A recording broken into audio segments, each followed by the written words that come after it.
আসসালামু আলাইকুম। দুপুরবেলা রান্নাবান্নার পর্ব থেকেই আজকের ব্লগটা শুরু করছি। বরাবরের মতো যে রান্নাটা হবে সেটা হচ্ছে লাউ রান্না হবে। তো এখানে কিছু মাছ ভিজিয়ে রাখা হয়েছে রূপচাঁদা, আর এই যে কাটা বাছা করতে বসে গেছে রত্না আপা একটা ফ্যান ছেড়ে দিয়ে। এদিক থেকে আমি ছাদের এই পাশটাতে দেখি যে রত্না আপা কয়েকটা গাছ নিচ থেকে তুলে এনে ছাদে রেখে দিয়েছে। আম্মা থাকতে এইগুলো আম্মার হাত দিয়ে লাগানো ছিল। তো একটা গাছ দেখলাম পাতাবাহার গাছ, তো এটা পড়ে গিয়েছে। গতকাল বিকালে একটু বাতাসের মতো ছেড়েছিল, তাতেই পড়ে গিয়েছে। আসলে মূলত টবের নিচে একটু সমস্যা, যেহেতু এগুলো বোতল কেটে কেটে মাটি ভরে তারপরে গাছগুলো লাগানো হয়েছিল, তাই মনে হচ্ছিল যে এক সাইডে মাটি দেওয়ার পরে উঁচু হয়ে গেছে, যার কারণে দাঁড়াতেও পারছে না। সামান্য বাতাস এলেই সে মানে হোঁচট খাচ্ছে, পড়ে যাচ্ছে। তো আমি আবার ওকে ডাক দিলাম। ওর নাম হচ্ছে নুসরাত, আমাদের এই পাশের তিনতলা বিল্ডিংয়ে থাকে, আবার আমাদের রিলেটিভসও হয়, চাচা শ্বশুরের মেয়ে হয়। তো নুসরাতকে বললাম গাছটা একটু ঠিক করে দিয়ে যেতে, তো ও দিয়ে চলে যাচ্ছে। আর প্রচণ্ড গরম পড়েছে, এত বেশি গরম মনে হচ্ছে যে একটু বৃষ্টি হলে না ভালো লাগতো। আর এই যে দেখেন মামা শ্বশুরদের গাছে তালের শ্বাস ধরেছে, খেজুর গাছে খেজুর ধরেছে। তো আমি একটু চারপাশটা দেখে নিচ্ছিলাম। এদিক থেকে মনে হচ্ছে যে পুরো অন্ধকার হয়ে গেছে আমাদের বাড়িটা। এরপরে আমি এই সাইডে চলে আসলাম। তো একই কথা যে ভাবসা একটা গরম, এত গরম যে আমি পরপর 2 রাত টোটালি ঘুমাতে পারিনি গরমের কারণে। বড় যে জেএফসি ফ্যান ছিল সেটা চালিয়ে দেওয়ার পরেও, উপরে সিলিং ফ্যান চলার পরেও কিন্তু প্রচণ্ড রকমের গরম ছিল, যা ঘুমোতে কষ্ট হচ্ছিল। মনে হচ্ছিল যে আজই চলে যাই ঢাকায়, এতটা খারাপ লাগছিল। তো এর ভিতরে আমরা কিন্তু সকালবেলা খাওয়া দাওয়া শেষ করেই কিন্তু দুপুরের রান্নাবান্নার আয়োজন করছিলাম। তো আমার হাজব্যান্ডটিকে বলছে যে চলো মামা বাড়ির থেকে ঘুরে আসি। আমি যাব না, গরমে যেতে ইচ্ছা করছিল না। তারপরেও ওর ডাকাডাকিতে কিন্তু ওর সাথে চলে আসলাম। আর ভাবলাম যেহেতু বাড়িতে এসেছি একটু মামিদের সাথে দেখা করে আসি। তো ছোটো মামির গেটে এখনও তালা মারা, ওরা দোতলা তিনতলা জুড়ে থাকে। আর এদিক থেকে আমি বড় মামির ঘরে চলে আসলাম। আর এত গরম পড়েছে, রত্না আপাকে আজ কয়েকটা দিনই আমি বলছি যে গরমের ভিতর সকালবেলা রান্নাবান্না করার কিছু দরকার নেই, রাতের যে খাবার থাকবে ওটাই গরম করে সকালবেলা খেয়ে নেব। আর সুভার বাবা তো রোজাই রাখে। তো আমি বাচ্চা কাচ্চা নিয়ে রত্না আপা আমার শ্বশুর আমরা ওভাবেই খাই। আর আব্বার তো খাওয়ার কোনো ঠিক নাই, উনি চা বিস্কিট হলেই হয়ে যায়। তো এই তো মামিদের বাড়িতে এসে আমি একটু এত ফুলের ভিডিওগুলো করে নিলাম। বেলি ফুল, জবা ফুল। এদিক থেকে আমার ননদ, ছোট ননদ, সে লেবু শরবত করে এনে দিয়েছে। আমি যে বাড়ির বউ তা না, আসলে মামি দেখেছে আমি আস্তে আস্তে পুরো ঘেমে গিয়েছি। এরপরে মামি আবার আমাকে একটু লিচু খেতে দিল। তো শরবত খাওয়ার পরে যখন লিচু খাচ্ছিলাম তখনই একদম এলোমেলো দমকা হাওয়া বয়ে যাচ্ছিল চতুর সাইডে। তো আমার মনে হচ্ছে যে ঝড় নেমে গেছে। আর সত্যি বারান্দায় এসে দাঁড়াতেই দেখি যে এত ঝড় বৃষ্টির থেকে বাতাসের পরিমাণটা ছিল অনেক বেশি। আমি তো বাচ্চাদেরকে আমার শ্বশুরবাড়িতে রেখে মামিদের বাড়িতে চলে এসেছি, আর বৃষ্টিতেও আটকা পড়ে গেছি। তবে প্রকৃতির এই রূপ, এই বৃষ্টি, এই বাতাস হঠাৎ করে শরীর মনকে এত ঠান্ডা করে দিয়েছে, মনে হচ্ছিল যে আমার এই ক্লান্ত শরীরের জন্য অনেক বেশি দরকার ছিল। একে তো নিজের বাসায় কাজকর্ম করতে করতে আমরা টায়ার্ড হয়ে যাই, দ্বিতীয়ত এখানে এসে আমি 2 রাত পরপর না ঘুমানোর কারণে মনে হচ্ছিল না যে শরীরটা আর বেশি চলছে। তো এই বৃষ্টিটা আমাদের জন্য দরকার ছিল। আমার হাজব্যান্ড হঠাৎ করেই বলে বসেছে আল্লাহ তাআলার এত রহমত যে দেখো গরমে ঘুমোতে পারছি না, ভাবসা গরম অসহ্য লাগছে, এক বৃষ্টির মাধ্যমে সারা দুনিয়ায় এসির ব্যবস্থা করে দিয়েছে। তা ভাবলাম যে আসলে সত্যি তাই। আর যখনই শরীরকে ঠান্ডা করে দেয় তখনই সাথে সাথে কিন্তু আমি আলহামদুলিল্লাহ বলি। আমি খুব কাছ থেকে জুম করে একদম এই যে ডালগুলো এলোমেলো হয়ে যাচ্ছে, বৃষ্টি পড়ছে, এগুলো একটু ক্যাপচার করে নিয়েছি। আচ্ছা, শুধু কথাই বলছি, আপনাদের কাছে কিন্তু আজ লাইকটাও চাওয়া হয়নি। আজকের ব্লগের কোথাও কোনো অংশ ভালো লেগে গেলে প্লিজ একটা লাইক দিয়ে ব্লগের বাকি অংশটুকু কন্টিনিউ করতে পারেন। আপনাদের একটা লাইকে কিন্তু আমার এই ব্লগগুলিকে আরও অসংখ্য আপু আন্টিদের মাঝে পৌঁছে দিতে পারে। এর ভেতরে আমার ননদ, আমি পান খাই জেনে ও আবার আমার কাছে যে থাকতো সালেহা, ওর ভাইকে দিয়ে বৃষ্টির মধ্যে মিষ্টি পান আনিয়েছে। তো পানটা খুলে দেখে নিচ্ছি কী কী মশলা আছে, খেয়ে নিলাম। বৃষ্টি থেমে গেছে, এখন হচ্ছে যে আমরা বের হব মামিদের বাড়ি থেকে।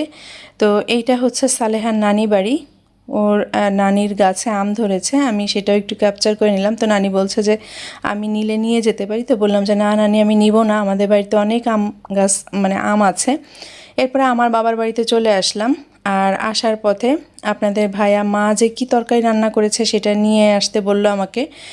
তো এখানে হচ্ছে বড় শোল মাছ দিয়ে লাউ দিয়ে রান্না করা ঝোল আর চিংড়ি মাছ দিয়ে পুঁই শাকের ঝোল। তো সিঁড়িতে উঠতে উঠতে দেখি যে আব্বা নিচে নেমেছিল, উনিও উপরে উঠছে, তো আমি উপরে উঠে চলে এসেছি আর এখন এগুলো ফ্রিজে রাখছি। আপনাদের ভাই এমনটাই হয়েছে যে শ্বশুরবাড়ি আর বাবার বাড়ি সব পাশাপাশি হওয়াতে লাউয়ের অর্ডার সব বাড়িতেই করে রাখে। মানে মাকেও বলে রাখে যে মামি আপনি লাউ রান্না করে রাখবেন, এদিক থেকে রত্না আপার আমাকেও বলে যে তোমরাও লাউ রান্না করবে। আমরা মাঝে মধ্যে বিরক্ত হয়ে বলি যে সব জায়গায় কি তুমি লাউ খাবা? তো লাউয়ের এত ভক্ত আপনাদের ভাইয়া, দেখেছেন অবস্থাটা কি, যে আমার বাবার বাড়ি থেকেও তাকে পার্সেল এনে লাউ খাওয়াতে হচ্ছে। মা অবশ্য বাড়িতে বসে তাকে খেয়ে যেতে বলেছিল, কিন্তু ওই যে সে যে রোজা থাকে খেতে পারে না, এই কারণে এই বাড়িতে আবার পার্সেল করে নিয়ে আসা। তো দেখি যে রত্না আপা এখানে পুঁইশাক ভাজি করে ফেলেছে, তারপর রূপচাঁদা মাছটাও ফ্রাই করে ফেলেছে। তবে রূপচাঁদা মাছ এখনও মশলা দেয়নি, একটা মাছ ভেঙে গেছে তাই আমাকে দেখালো। আমি বললাম যে একটুখানি রসুন পেস্ট আর আদা পেস্ট দিয়ে পানি দিয়ে মশলাটা কষিয়ে নেন। এদিক থেকে রত্না আপাও ঝড়ে কিন্তু এতগুলি আম কুড়িয়ে ফেলেছে। তো রূপচাঁদা মাছটা ফাইনালি রত্না আপা করে ফেললো, যেহেতু উনি একা একা কোটা বাছা সব কিছু করে রান্নাবান্না করছিল, তাই একটু দেরিই হলো। আর আমি বললাম যেহেতু আমি এসে গেছি রত্নাপা, বাকি রান্নাগুলো আমি করে নিব। তো আমি এখন কচুরলতি রান্না করব নারকেলের দুধ দিয়ে। আমি এই কারণে আমি পেঁয়াজটা ভেজে নিচ্ছি, কাঁচামরিচ দিয়ে দিব এখন। আর এর ভেতরে আমি রসুন পেস্ট আদা পেস্ট দিব, অন্য কোনো মশলা আমি দিব না। রত্না আপা গরমের জন্য গতকাল সন্ধ্যায় কিছু আইসক্রিম এনে রেখেছিল, কিন্তু আমরা আর তা খেয়েছিলাম না, সেগুলো ফ্রিজে রেখেছিলাম। এখন রত্না আপা সেই আইসক্রিমগুলো বের করছে। আমার দুই বাচ্চা, আমি রত্না আপা খাবো, আপনাদের ভাইয়া যেহেতু রোজা তারটা উঠিয়ে রাখবো। তো এই তো আমি কচুরলতিটা রান্না করছি। আর আরেকটু কথা বলে নেই, যারা আজ প্রথমবারের মতো আমার এই চ্যানেলটা ভিজিট করছেন, আপনাদের কাছে যদি এই ধরনের ডেইলি লাইফস্টাইল ব্লগ ভালো লেগে যায় তো অনুরোধ করব আমাকে সাপোর্ট করতে পারেন আমার চ্যানেলটিকে সাবস্ক্রাইব করে। পাশে থাকা বেল আইকনের অল অপশনটা সিলেক্ট করে দিতে হবে। একদিন পর একদিন নোটিফিকেশনে ডায়েরি অফ ডিজায়ার্স চ্যানেল থেকে এই ধরনের daily lifestyle blog family blog পেয়ে যাবেন। আপনি আপনার সুবিধা মতো সময় সেটা দেখে নিতে পারবেন। এই তো কথা বলতে বলতে আমি কিন্তু অল্প একটু নারকেলের দুধ দিয়ে মশলাটাকে ভালো করে কষিয়ে নিয়েছি। এখন কচুরলতিগুলো আমি দিয়ে দিয়েছি। এই কচুরলতিগুলো না খুব অল্প জালেই নরম হয়ে যায়, তাই চেষ্টা করতে হবে যতটুকু একদম কড়া জাল দিয়ে, কড়া জাল দেওয়া বলতে বোঝাচ্ছি আমি আসলে হাই লেভেলে জালটা দিয়ে তারপরে হচ্ছে যে ফুটিয়ে নেওয়া যায়। তো বাকি যে দুধটুকু ছিল নারকেলের সেটা দিয়ে দেওয়ার পর নেড়েচেড়ে এখন ঢাকনা দিয়ে আমি রান্না করতে বসিয়ে দিব। আর এই সুযোগে রত্না আপা আর আমি মিলে আইসক্রিম খেয়ে নিচ্ছি। বাচ্চাদের আইসক্রিম অবশ্য দিয়ে দেওয়া হয়ে গেছে। আর এই যে হচ্ছে আমার কচুরলতির ফাইনাল লুক। যে কোনো খাবারই অল্প রান্না করলে না তার টেস্ট স্বাদ সব কিছু ভালো থাকে, আর বাড়ি এসে যেন প্রত্যেকটা খাবারের মজাই যেন অন্যরকম লাগে আমার কাছে মনে হয়। আর মানে পাটায় বাটা যে মশলার স্বাদ সেটা আসলে কোনো দিনও যাবে না, যতই আমরা ব্লেন্ডার গ্রাইন্ডার যা কিছু ইউজ করি না কেন, পাটায় বাটার মশলার স্বাদের রান্না কিন্তু অসাধারণ হয়। আর এই যে একদম শেষ দিকে আমি লাউটা কষানোর জন্য বসিয়ে দিয়েছি, লাউ রান্না করব। আপনারা আমার যারা রেগুলার ভিউয়ার্স আছেন, এই এক লাউ খাওয়া দেখতে দেখতে মনে হয় আপনারা বিরক্ত হয়ে যাচ্ছেন। এরপরে রত্না আপা কিছু আম কাটতে বসলো। এই আম কাটতে বসেছে মূলত হচ্ছে বাচ্চাদেরকে একটু আম কেটে দেওয়া হবে, ফাঁকে আমরাও খাবো। আর আপনাদের ভাইয়া যেহেতু রোজা রেখেছে তার জন্য কিছু আম ছিলে বাটিতে করে ফ্রিজে ঠান্ডা করতে রেখে দেওয়া হবে, সে যাতে ইফতারের সময় ঠান্ডা ঠান্ডা আম খেতে পারে। আমার দুইটা বাচ্চাকে বলে কেউ কোনো আম খাওয়াতে পারছি না, বাড়ি এত ফল ফলালি এত আম, একটা আম আমার বাচ্চাকে আমি দেখি না যে তারা মানে নিজেরা এসে কোনো আম খাচ্ছে। তো যাই হোক, এরপরে আমার হাজব্যান্ড বললো চলো আবার ছাদে যাই। মানে আমার হাজব্যান্ডের কথা হচ্ছে যে সে যেখানে যেখানে যাবে আমাকেও সেখানে সেখানে যেতে হবে, সাথে তার দুটা বাচ্চা থাকবে। তো এই যে বৃষ্টির পরে তিনতলা ছাদের যে অবস্থা আর কি, চারতলার যে ফ্লোরটা সেটা, তো আমরা এসেছি। আর এখানে আসলে পুরো পরিবেশটা এমন হয়েছে, বৃষ্টির পরে তো দেখবেন যে গাছের সজীবতা এটা অনেক গুণে বেড়ে যায়। প্রত্যেকটা গাছের পাতা ভিজে এত সুন্দর লাগে দেখতে, ভালো লাগে। এখানে এই যে মে ফুল ফুটেছে। এই ফুলটার নাম হচ্ছে মে ফুল।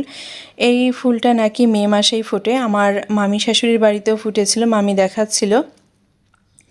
আমি তো এই এলাকার মেয়ে প্লাস বউ, তো মামারা কিন্তু আমাকে ছোটোবেলা থেকেই চেনে জানে। একটা সময় আমি ওনাদেরকে চাচা বলতাম, যেহেতু আমার কিন্তু বাবার বাড়ি এখানে। তো বিয়ে হওয়ার পরে এটা সম্পর্ক পাল্টে গিয়ে যেহেতু হাজব্যান্ডের মামা হয়, আমি সেখান থেকে মানে চাচা থেকে মামা ডাকি।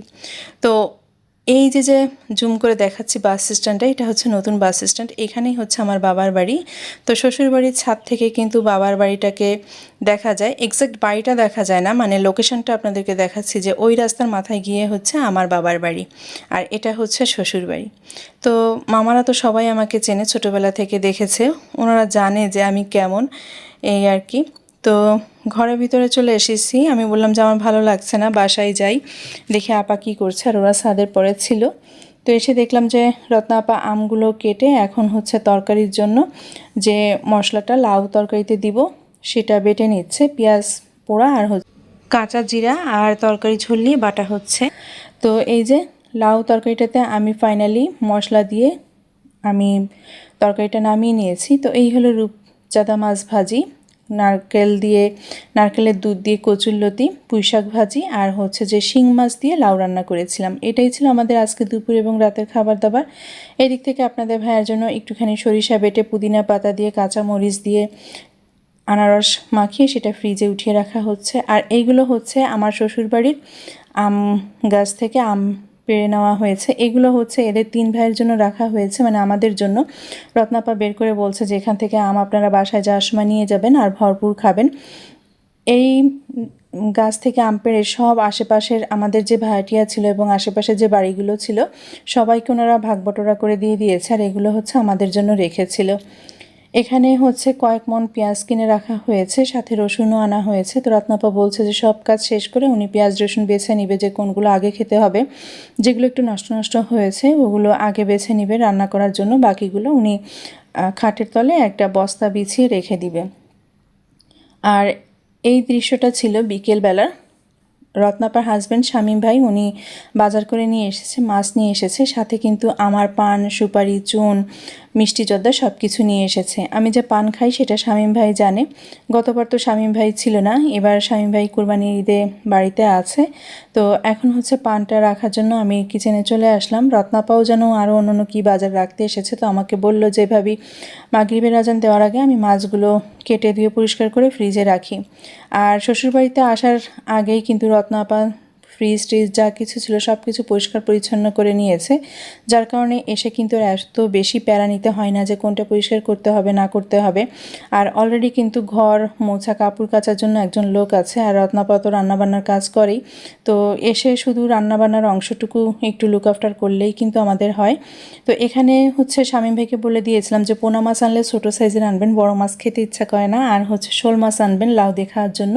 তো শামীম ভাই এখানে শোল মাছ আর হচ্ছে যে পোনা মাছই এনেছিল। রত্নাপা কাটার আগে আমাকে দেখাচ্ছিল যে ভাবি কতটুকু সাইজ করে পিস করব।